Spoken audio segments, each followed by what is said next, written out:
off in a couple of minutes with her discussion of the two books and presentations. David Painter very regrettably had to cancel this this morning due to an important personal issue, so he is unfortunately not able to be with us, which I very much regret, since David was planning on a thorough review of especially Bill's book. He's passed some notes along, so I will talk a little bit about his presentation. Let me, before I turn it over to Professor Spalding, just hold up the two books that we talked about in the earlier session, since the authors were modest enough not to do so. So this is Wilson Miscamble, From Roosevelt to Truman. Thank you, Ken. Potsdam, Hiroshima and the Cold War. And Robert Beisner, Dean Acheson, Alive in the Cold War. We'll have copies of the books available later on during the reception at 5 o'clock, from 5 to 7 in the boardroom across the hall here, to which I warmly invite all of you to join us. Our first discussant is eminently qualified to add and contribute to this debate, to comment on the two books under discussion, and I hope to spice up our debate this afternoon. Elizabeth Spalding is Assistant Professor of Government and Director of the Washington Program at Claremont McKenna College, where she teaches U.S. foreign policy and American government. And she is also the author of a fairly recent new book on Truman, The First Cold Warrior, Harry Truman, Containment and the Remaking of Liberal Internationalism, published by the University Press of Kentucky last year. She has also been prolific and published in a number of other journals, the Claremont Review of Books, the Weekly Standard, Comparative Political Studies, Presidential Studies Review, and I should mention this institution's house publication, the Wilson Quarterly. So it's with great pleasure that I welcome you, Elizabeth. Thank you, Christian. And I also have to repeat the thank yous of earlier from Bill and Bob, both to the center here and also to the Truman Library. And I have to echo the thank you that Christian gave you, because you made my first research possible too, by funding what I did when I was a graduate student. So thank you very much. One of the advantages of being a scholar of the Truman presidency is the distance and perspective that are essential to good and accurate history. Indeed, much of the scholarship on the Truman presidency uses the same materials. Some of these materials were previously available, but often were not considered thoroughly or were shunted aside. And some of these materials were released in the last several years from archives here or in the former Soviet Union and Eastern Europe. The best historians use these archival materials to give a real sense that you are there. This is certainly the case with Bill Miscamble and Bob Beisner. Their books combine scholarly distance and perspective with elegant writing and narratives that make you feel as if you were there. We should be grateful to them, especially for their insights into FDR, Acheson, and many other key players in the State Department of the 1940s. In my book, The First Cold Warrior, I take a different tack, focusing primarily on Truman.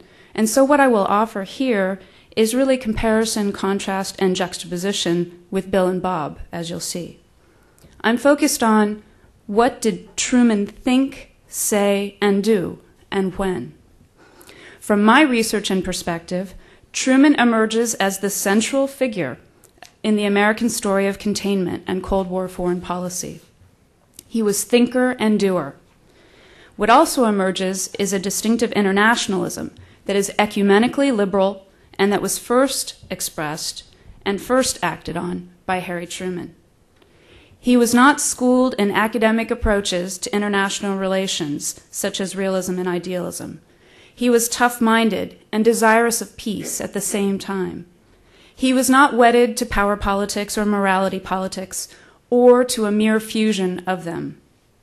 Rather, he was prudential and practical, applying his deeply held principles in the circumstances he faced. Was it all Truman? No. But if Truman had not been at the center, politics and history would have been different. Likely policy would have been realist, tending more toward FDR, especially as Bill describes him for us, or Acheson before the shift that Bob details so well, or Kennan, both intellectually and practically. This would have meant that policy would have failed to grasp the full nature of the Cold War. Harry Truman was a liberal, but he was a different kind of liberal from either Franklin Roosevelt or Woodrow Wilson, his two great Democratic Party predecessors of the 20th century. Truman admired Wilson, to be sure. Was Truman influenced by Wilson? Yes, and so is every president since Wilson. Was he Wilsonian? No. Wilson was president at a critical moment in the 20th century, when America was becoming capable of acting on its potential, when the United States broke the stalemate of the Great War, and when great and controversial ideas about the future permeated politics, intellectual circles, and the media. Wilson has an entire school of thought, indeed here, a think tank, a building, Wilsonianism, indebted to him. This school of thought is not always reflective of everything about Wilson, but it is how we judge Wilsonian, or what can also be termed progressive internationalism. Collective security, arbitration, self-determination, reduction of armaments, and free trade were the principles and tools of progressive internationalism. And Wilson thought he and other world leaders would build a community of nations. Witness the League of Nations. If the League of Nations were set up right, it would be just for all, for small and large powers alike. This meant justice trumped all, and order and freedom were defined in light of that Wilsonian justice. In international politics, the state became most important as an instrument of peace and justice. The rights of sovereign nations could and should be abridged for the greater collective good. Wilson assumed democracy was going to be the predominant form of government. And so he thought the system was most important to get right. In this sense, he was not focused on the character of individual regimes, but on the global environment in which all states would act. Was Truman influenced by FDR? Yes, and so is every other president since FDR. Franklin Roosevelt was president at another critical moment in the 20th century. Was Truman Rooseveltian? No. We do not talk about Rooseveltianism as such, but there is a distinct approach attributable to FDR, and Bill does a wonderful job of detailing this in his book. Although FDR expressed concerns about the Soviet Union and its tendencies, Roosevelt thought that properly structuring the international system would both satisfy and constrain the Soviets. The international core would be the four policemen, and the mechanism would be a balance of power based on spheres of influence. The instrumental vehicle to make all this happen was the United Nations. FDR thought the Soviets would be satisfied because they would have a sizable sphere of influence that would give them land, resources, and a buffer of security. He believed the drive for safety and security, more than imperial goals, was behind Soviet actions. The nature of the Soviet regime, although not according to FDR's tastes, was of secondary concern. Thus, he was not Wilsonian about the United Nations, although he thought the UN was necessary to a stable post-war order. Order became the first ingredient in defining peace, according to Roosevelt, and freedom and justice were secondary ingredients that were defined in light of order. Harry Truman knew this history and politics. He had lived it, including military service in World War I, and he had studied it. As a U.S. Senator from Missouri for 10 years, he also had to make decisions leading up to and during World War II. With little more than 2 months as vice president before Roosevelt's death in April 1945, he nevertheless came to the presidency with a defined worldview and his own liberalism, which he was prepared to act on. Like Wilson and FDR, Truman wanted peace. But what is central to being Trumanesque is how that peace is defined. For different reasons, as we have seen, Wilson and FDR accented the structure of the international system. For his part, Truman saw a role for international organizations, but this was not his starting place. Instead, he started with the regime distinction. Wilson assumed that democracy was the wave of the future, and therefore self-determination was sufficient and good, and mandates could get less democratically ready states where they needed to be. FDR assumed that the nature of the individual governments was not the essential thing to know in international relations, and both presumed moderation on the part of their adversaries. Looking at the United States, looking at the Axis powers in World War II, and looking at the USSR, Truman drew a new conclusion with respect to the post-war world that was based on American, even classical principles. The state level and understanding what each government stood for and acted on was central to achieving any sort of peaceful world. So Truman found it most important for regimes to be based on freedom and democracy, representative government, written constitutions, and law and order. The international system, such as it was, would be defined by the states that made it up. Like his internationalist contemporaries, Truman had great hopes for the United Nations. Initially, he thought it could prevent what the League of Nations had not been able to stop in the interwar period. He deemed it crucial for the United States to be a leader in the UN, as it had not been in the League of Nations.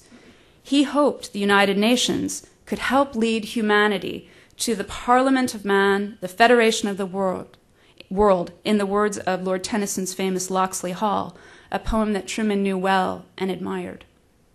But it was most important to Truman that the United States remained a free and independent nation, dedicated to standing and working for freedom and democracy. It was most important to him that there would be no Third World War. It was most important to him that tyranny would not dominate world politics, and he understood that tyranny would spread if it were not discouraged, stopped, and frustrated. What brought Truman to these conclusions? The Cold War. Would he have been more Wilsonian if there had been no Cold War? Perhaps. Although it is fair to say that Truman would still have been attentive to what regimes were being built in Japan and Germany, even if there had been no Soviet Union. Would he have been more Rooseveltian if there had been no Cold War? Unlikely. For one thing, Truman had a strong anti-colonial streak, and he would not have cared for most of the other regimes in the Four Policemen. Truman possessed both ideals and a healthy respect for power and the need to use it. What this means is that for all his partisanship at home, Truman was independent-minded when it came to foreign policy. He forged a new liberal internationalism with deep American roots and suited to the extraordinary circumstances of the Cold War. Now, there are many speeches, statements, and private writings in which Truman defines the meaning of the Cold War. The Truman Doctrine speech, in which Truman was centrally involved on all levels, convincing members of Congress to sign on, clearing his schedule for days in order to work on the speech, and making significant changes to multiple drafts, is perhaps one of the best explications of his understanding of politics, the Cold War, and internationalism. In the speech, Truman described the Cold War as a choice between stark alternatives.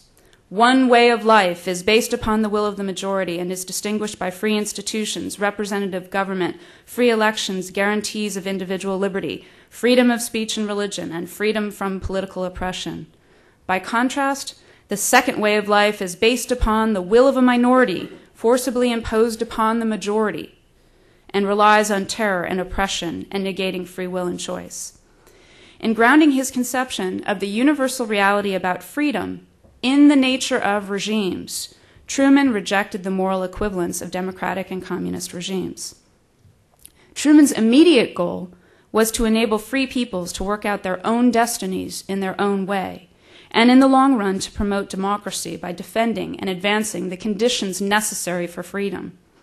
To that end, the president included political, military, economic, and moral elements in his Cold War strategy, while making freedom the centerpiece of post-war American liberal internationalism. Wilson had put justice first in his progressive internationalism, and Roosevelt had placed order first in his version of liberal internationalism. For Truman, justice and order lacked meaning or could be easily distorted unless rooted in the principles of ethical and political freedom. Consider the Truman Doctrine, the Marshall Plan, and NATO, which everybody's talked about a little bit. These three landmark policies were all products of Truman's liberal internationalism. Wilsonianism would have opposed the Truman Doctrine from the get-go. Rooseveltianism would have deplored, and realists at the time did deplore, the broad reach of the Truman Doctrine. The world had never seen anything like the Truman Doctrine, and Truman's liberal internationalism committed the United States to the world as it had never been before, politically, strategically, and economically, in a non-hot war setting. The Marshall Plan also sprang from Truman's liberal internationalism. If it had been liberal in the Wilsonian sense, it would have been a New Deal for the world. If it had been Rooseveltian or realist, the Marshall Plan would have been perhaps the only new American policy that was approved in 1947 and 1948. And again, the world had never seen anything like the Marshall Plan. For Truman, the economic and political aid of the European Recovery Program built on and extended the political and military aid to Greece and Turkey in the Truman Doctrine. And the North Atlantic Treaty also stemmed from Truman's liberal internationalism. Wilsonianism endorses collective security, not collective defense. Realism is about balance of power and international security, not collective defense. By contrast, the North Atlantic Treaty created a new kind of alliance. Like the Truman Doctrine and the Marshall Plan, NATO was unprecedented in policy terms. And Truman saw its strategic, military, and political purpose as an extension of and supportive of the Truman Doctrine and the Marshall Plan. These fundamental building blocks of Truman's liberal internationalism are at the same time the foundations of Truman's strategy of containment. And he didn't care for that word, just like he didn't care for the term Cold War, as Bob well knows. There was not just aid for Greece, as many critics wanted, since Turkey was included. Truman determined that the two countries that he called the gateway between East and West would not go communist. He also refused to elevate the economic aid of the Marshall Plan over political and military aid to a number of countries, as many critics wanted. And Truman also would not settle for a limited NATO in terms of members, or no NATO at all, as some critics wanted. Instead, he put all of these building blocks together on his terms. Why did Truman's liberal internationalism and the policies of containment come together in the end as they did? I think it has something to do with the fact that Truman was largely self-educated and that he was not an intellectual. Truman was confident, and he was always willing to listen to the experts. He would listen, but he would make his own decisions. His policy on Israel may be the most vivid example of where he listened and went his own way. But we see his independence again and again, from the Truman Doctrine to the Berlin Airlift, from how to use the new National Security Council to his expectations for NATO, from NSC 68 to the Korean War. And Truman made his decisions on informed, practical grounds. He was intelligent and had read widely in history. He was experienced. It was not the kind of formal education and experience that Wilson or FDR had. In Truman's case, however, this was a good thing. Truman looked at European and Middle Eastern history based on what he had read and believed since he was a child, including in the Bible, and saw the Cold War for what it was. Wilson was brilliant in his own way, and Roosevelt was nearly so. Truman was not brilliant, but he had practical wisdom. He was prudent, which is essential in politics and is the great virtue of the statesman. His example and legacy are important to study and remember, and in constructing the grand strategy of containment, he also remade liberal internationalism according to principles and on terms we still use and need today. Thank you.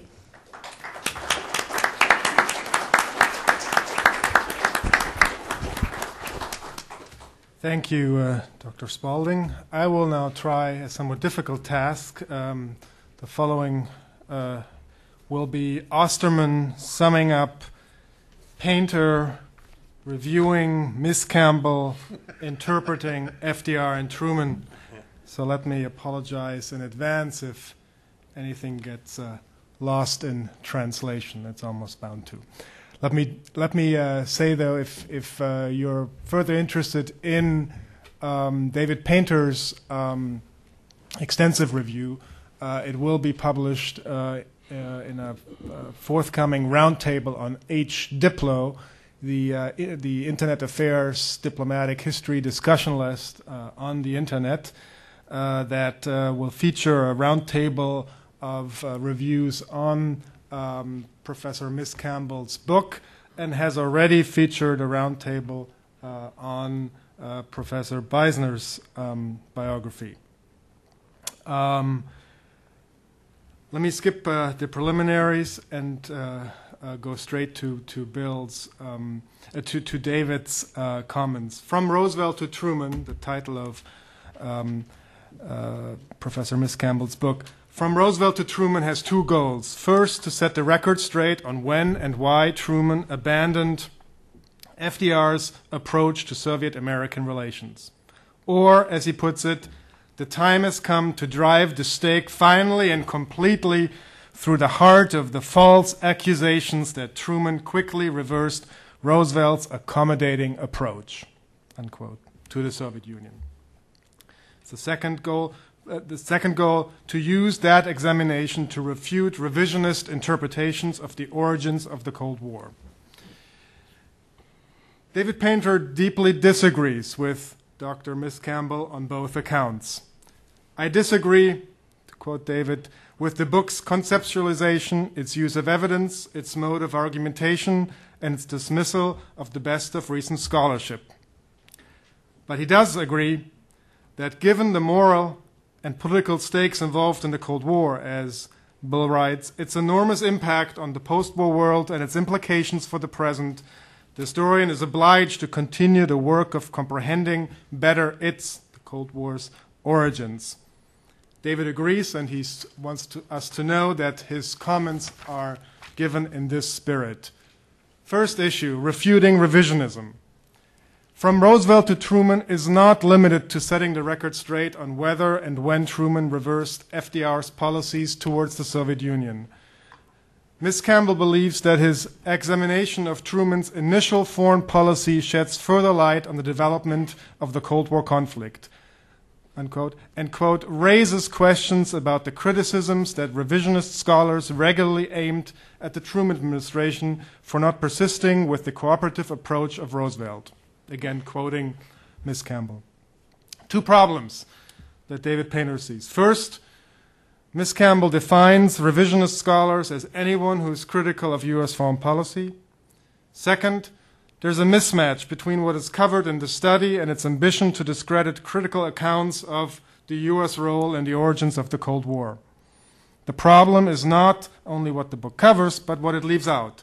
From Roosevelt to Truman focuses almost exclusively on two issues: Eastern Europe, mainly Poland, and the U.S. decision to use the atomic bomb against Japan. These two issues, while important, do not constitute the entire Cold War, Painter argues. The book does not address U.S. and British policies in the rest of the rest of the world.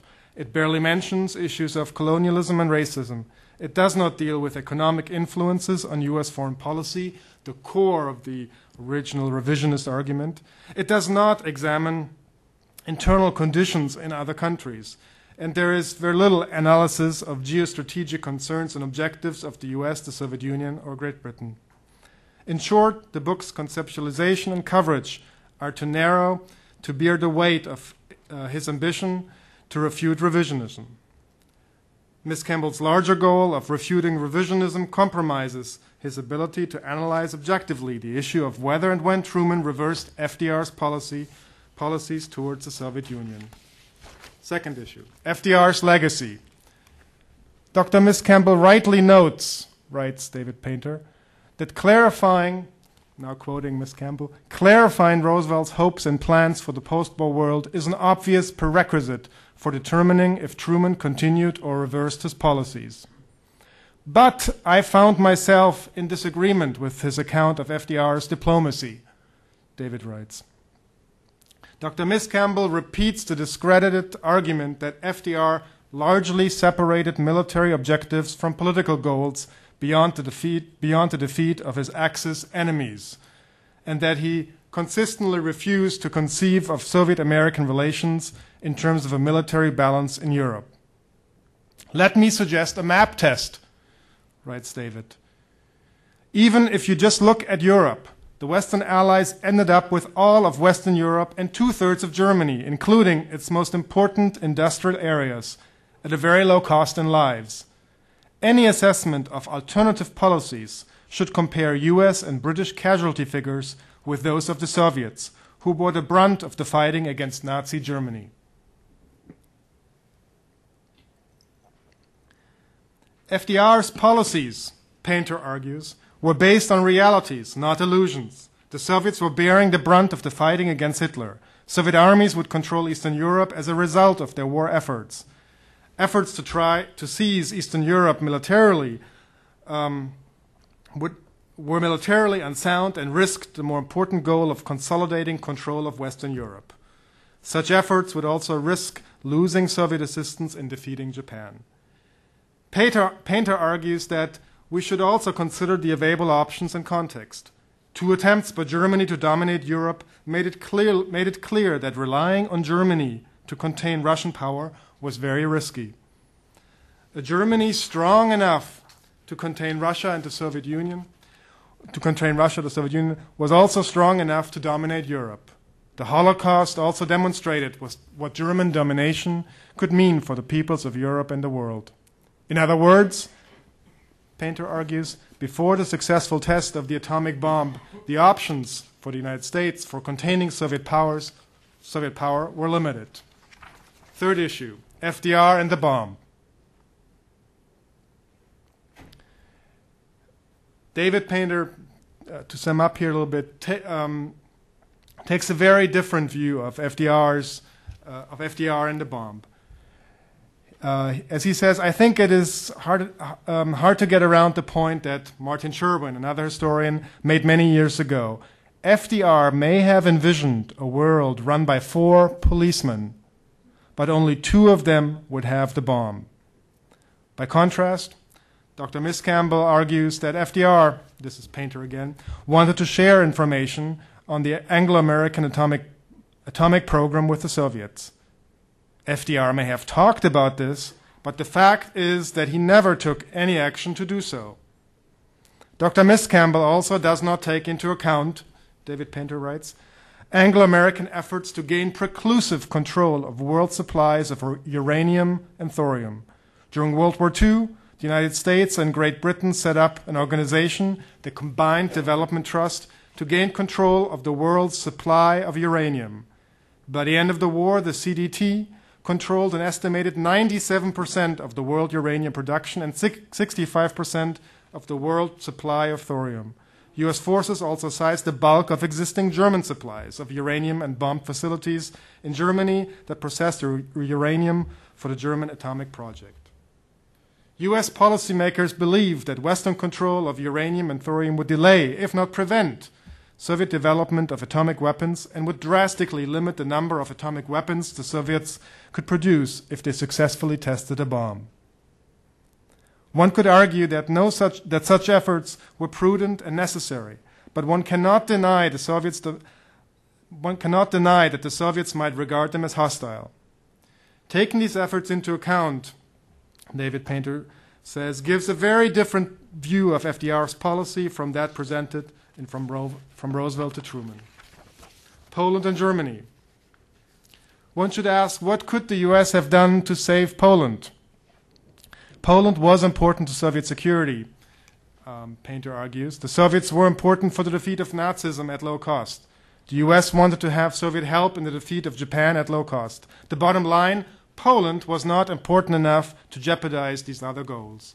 Poland and Eastern Europe were not vital American interests.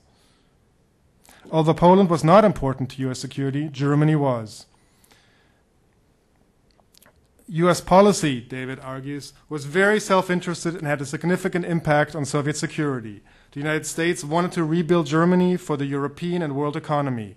The United States and Britain also did not want to be in a position of indirectly contributing to reparations for the Soviets by replacing resources the Soviets would take as reparations.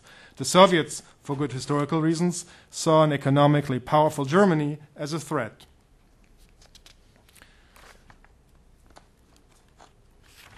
Third, Truman and the atomic bomb. Miscamble seems to believe that refuting Gar Alperovitz's arguments, Gar Alperovitz's thesis on atomic diplomacy mentioned earlier in the discussion, writes Painter, Miscamble seems to believe that refuting Gar Alperovitz's arguments on the U.S. use of atomic bomb against Japan equals refuting revisionism. Most historians, including many revisionists, however, David argues, have long accepted the argument made years ago by Sherwin and Barton Bernstein that the United States used the atomic bomb to end the war with Japan quickly and to save American lives. Most also recognize that the primary goal of ending the war quickly was not inconsistent with the goal of limiting Soviet gains. The two goals were complementary. They were not mutually exclusive, according to Painter.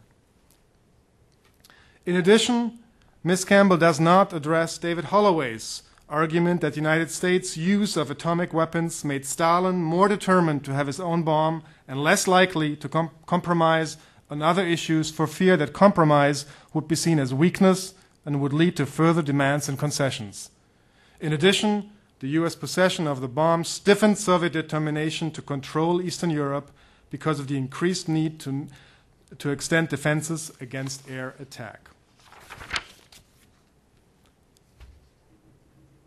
Fifth point, control of atomic energy. In my opinion, Painter writes, U.S. plans for control of atomic energy, the Acheson-Lilienthal plan and the Baruch plan, would be a better issue with which to examine the impact of atomic weapons on the origins of the Cold War.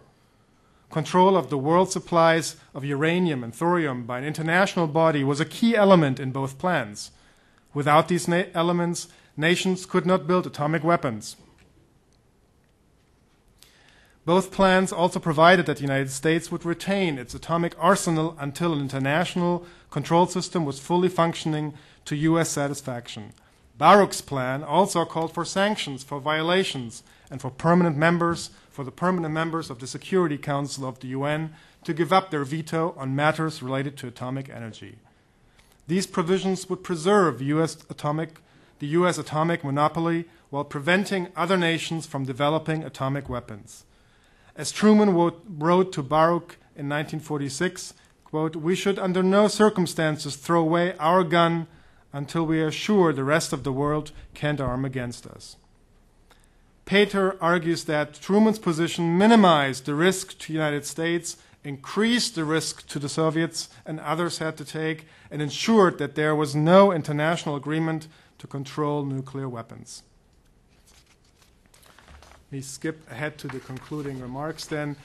In his final chapter, Dr. Miscamble, writes Painter, repeats his vigorous criticism of FDR's diplomacy, argues that the Truman administration tried to continue cooperation with the Soviet Union until the fall of 1946, and Miscamble celebrates the turn to a vigorous policy of containment. Miscamble claims, Painter writes, it is an undisguised, and he actually quotes Bill, it is an undisguised travesty that Truman and his administration have been subjected to ill-founded criticism by many American academic historians who so easily shrug off the danger that Stalin and his system presented. Painter argues actually that Bill makes a very good case that Truman and Secretary of State James Burns believed that they were continuing FDR's policies. The problem is that his views of FDR's diplomacy are central to his argument, and his views are not, in my opinion, writes Painter, supported by the best of recent scholarship and are balanced on the core question of whether and when Truman abandoned FDR's approach to the Soviet Union. Let me stop here. We have a couple of minutes left.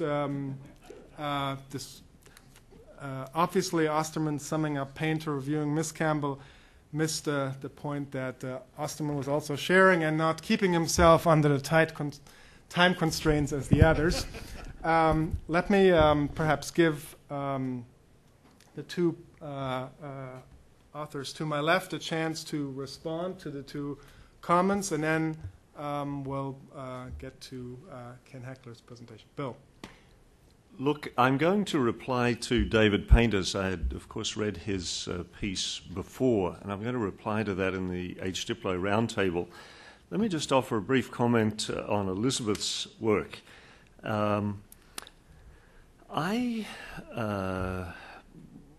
broadly support the policies of the Truman administration, but I would take a somewhat different view than Elizabeth on Truman's role in formulating those policies. And this book covers up to 1947. I wrote a book on George Kennan that some of you may be familiar with that looks at sort of policy making in the State Department, so I feel I have a sort of a good knowledge of the administration as a whole.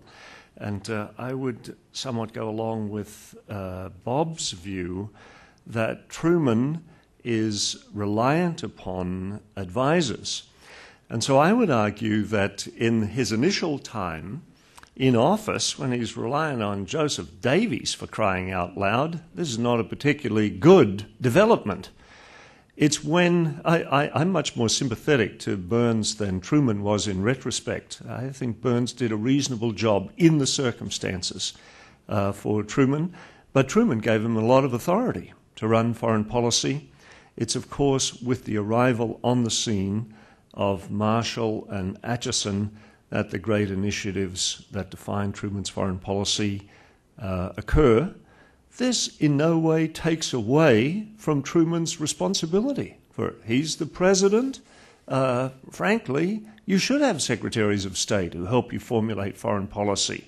The idea that you have a secretary of state and ignore him or her seems to me rather stupid. Nonetheless, in the formulation of policy, I would place Truman as a sort of less central person for the formulation of ideas than Elizabeth.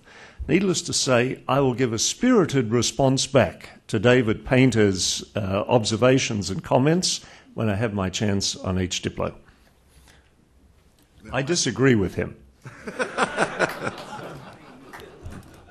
I'll be brief. Are we hoping for time for questions from the? Yes, great. I have already gone through H. Diplo, and one of my commentators, James Matre, who's a scholar on the Korean War mainly, and a fine fellow and a good friend. But he so despises Dean Acheson, he wrote in his comment that Jim has always named his dogs for secretaries of state, and he wanted me to know that he would never name a dog for Acheson. And I responded that I thought that was suitable because Acheson was no poodle to summon with a quick whistle.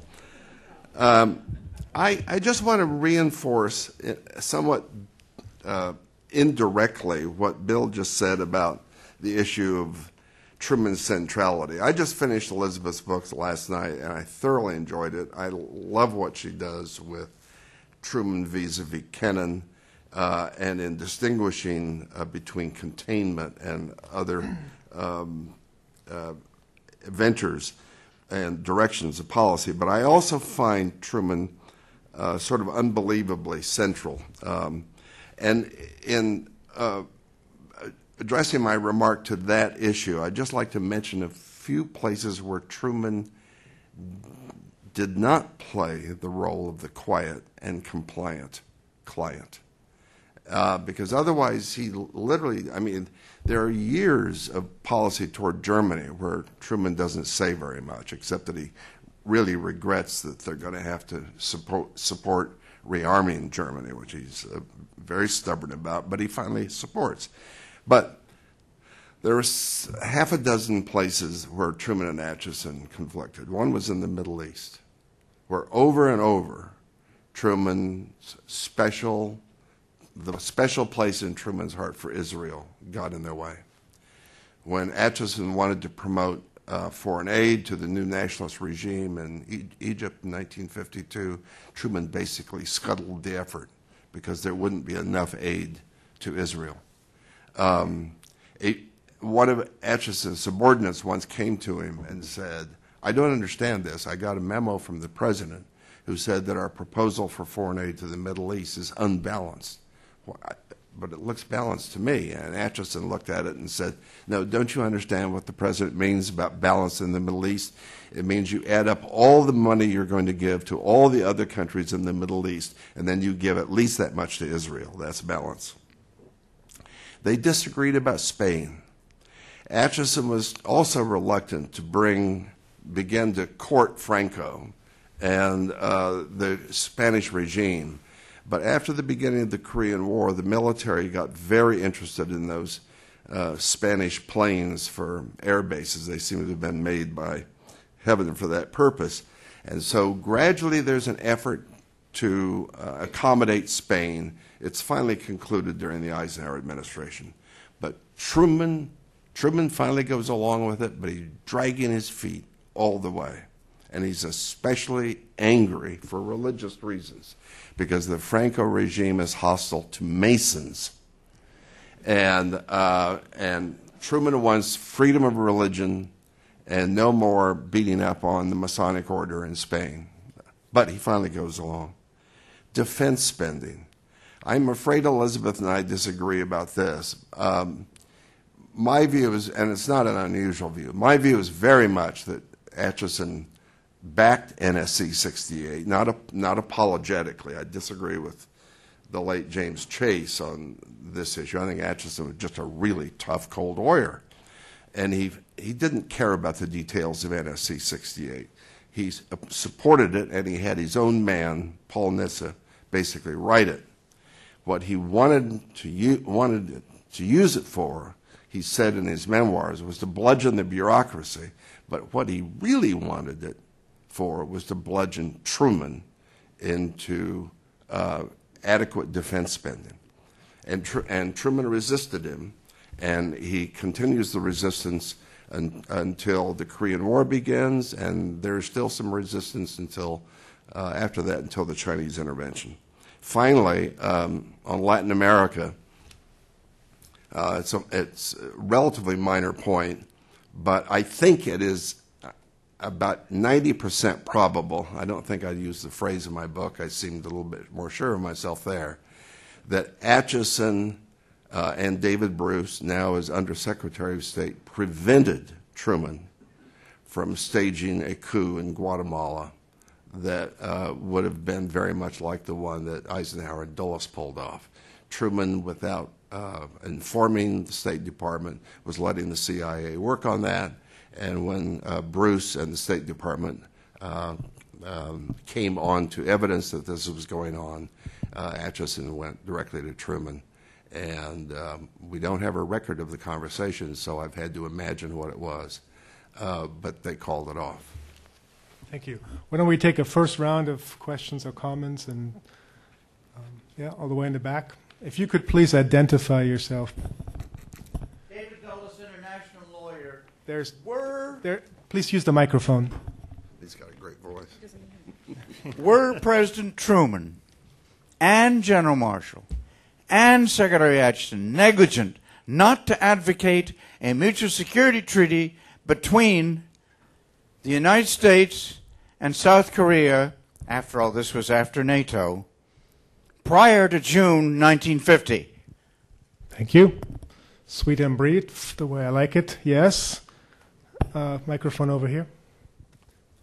Two brief questions. The first is that at the 1944 Democratic Convention, it was not fairly well known that Roosevelt would not live out a fourth term were he reelected. So my question is, between Acheson and Truman, did Acheson discreetly try to brief Truman once he got the nomination as vice president? And the second point, which I felt was not adequately covered, what were the assessments about the ability of American capitalism to perform against Soviet communism economically, and to what extent did this assessment or these assessments influence strategy at that period? Thank you. Gentleman in the center there. If you could wait for the microphone.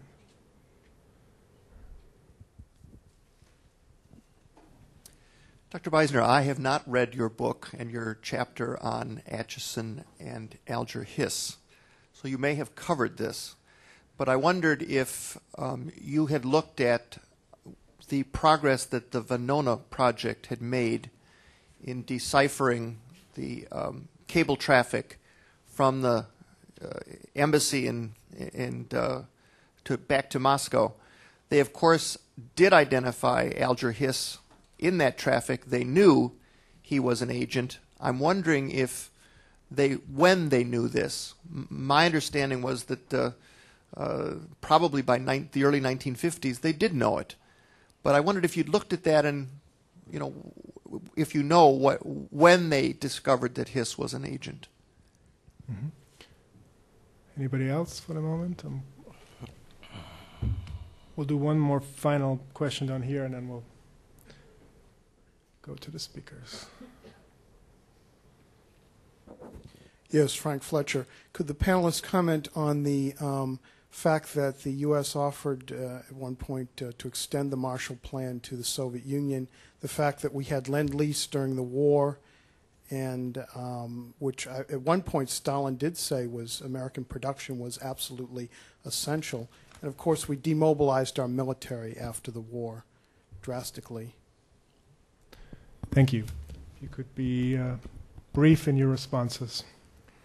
I think it's easy to be wise after the fact with regard to the suggestion that there should have been a mutual security treaty with South Korea.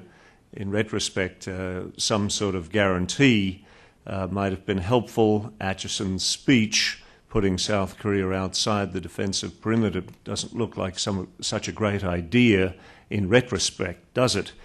And yet, at the time, I don't think that was feasible, nor could Truman have legitimately expected a Congress to provide that sort of treaty guarantee. So I just don't think it was politically feasible to offer to the South Koreans, given the sort of destabilized nature of the regime that existed there. On the 44 convention, all I can say is those backroom fellows who selected Harry Truman did the world a pretty good favour. There's something to be said for sort of backroom operations in light of that. Regarding American capitalism and Soviet communism, there was some sense that after the war the United States might lurch back into depression. So it wasn't absolutely clear. In retrospect, we can see how vastly more powerful the American economy was. And as to the US offer of Marshall Plan aid to the Soviets, it was certainly done, but it was done with a clear recognition that if the Soviets accepted it, it would mean a significant reduction in their control over Eastern Europe. Kennan and Boland, of course, discussed it at some length. They didn't expect the Soviets would go for it, and of course they didn't. Just to be ornery, I'll move from the bottom up, so I'll take up that first question first. There were considerable discussions in the State Department about whether to make Marshall Plan aid available, offer it to the Soviets and their dependent states. and they knew there were great risks in doing so. Acheson himself said after the fact that he thinks if the Soviet Union had accepted and allowed Poland and Czechoslovakia to accept, it would have wrecked the Marshall Plan. And so he thinks the Soviet Union, that Congress wouldn't have approved it. So Acheson thinks the Soviet Union made a terrible strategic error in doing so. But they made the offer in the expectation that the Soviet Union probably would decline, because the United States, they did not want the United States to be seen as responsible for the division of Europe. They wanted the Soviet Union to take the onus of being the divider of Europe. Venona and Hiss, yes. I mean, my answer is basically yes, that all that information is very important in determining what Hiss's role is. You should be aware, though, that there are holdouts on this issue who still think that Venona does not reveal that Hiss is a spy, and there are still scholars who believe in general that he was not. But there was suspicion. Chronology was the question, sort of crucial to the question. There was suspicion directed toward Hiss as early as 1945, and that was the result of the Guzenko affair in Canada, when the Soviet code clerk walked out and walked into the hands of the Royal Mounties with lots of information about spying in the United States, Canada, and Britain, and some of that pointed toward Hiss, although not by name. Capitalism and communism, I can't give you a very satisfactory answer to this. I can say that Acheson personally thought that communism was sort of Looney Tunes, and so he couldn't imagine that a socialist, a communist economy of the sort the Soviet Union was running would ever be very productive. And you can see this in his policy toward China, because when it becomes evident that he will not be able to establish good relations with the PRC or relations of any sort, he finally says, all right, let the Chinese learn what it's going to be like to try to get their economic needs satisfied by the Soviet Union, and then they will change their mind, which they didn't. Acheson never met Truman until Truman was already president. And so he had nothing to do with him in 1944.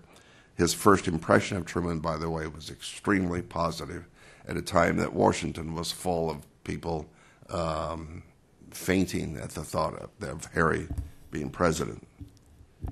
I agree entirely with what Bill said about the security treaty with Korea. It wasn't possible. The Army was demobilized. The Army wanted to get troops out of Korea.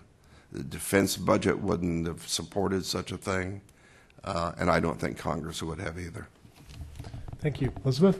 I agree with what Bill and Bob said, too. And so that actually brings me to a more general comment. I think what the new scholarship on the Truman presidency shows, among other things, is that there can be great bridges between political science and history. These are disciplines that, unfortunately, in today's higher education are often separated. As a political scientist, I don't think they should be. And I think that today we show that they go together quite nicely. I wanted to add, in response to a couple of the comments earlier, that Truman grew in office as a manager, also as a president and a statesman, but as a manager. He was very smart about whom to install. I think the relationships that are detailed by Bill and Bob in their books are very important. I have focused on Truman himself because I think that's something that's been deprecated except in popular biographies. But the relationships are key to understand. And if you look at it, he was very smart about how he removed people from the cabinet. And this is something that you could write a whole book on. But he made his first change at the top level in May after coming in April. That's about a month into his presidency that he does that. He made 30 cabinet appointees during the course of his administration. And he only kept on Forrestal in the end as an FDR carryover. And I think that is telling, too, about this. I think it's telling about how Acheson was a go-to guy many times. I think this book is fabulous for how it details their relationship, even though I don't agree that it was, I think it was much more compatible and symbiotic than Truman always getting a tutorial, as Bob was arguing. And I think that this is something that shows that all of the materials that we've gotten, building on the good scholarship that has come before, shows part of the reason why this is still a very important period to explore. Could I add one thing? Just a sentence. Sure. For the record, Acheson said great things about Truman as president, called him my chief, and paid every compliment possible to Truman as a leader and an administrator. But some of that, I think, was to then make Acheson look good. So anyway. I think so too, but I also think their post-presidential correspondence is fascinating. Yeah. Very good. Well, as I would like to invite Dr. Heckler to join us up here on the panel, and you can stay. We'll just make room in the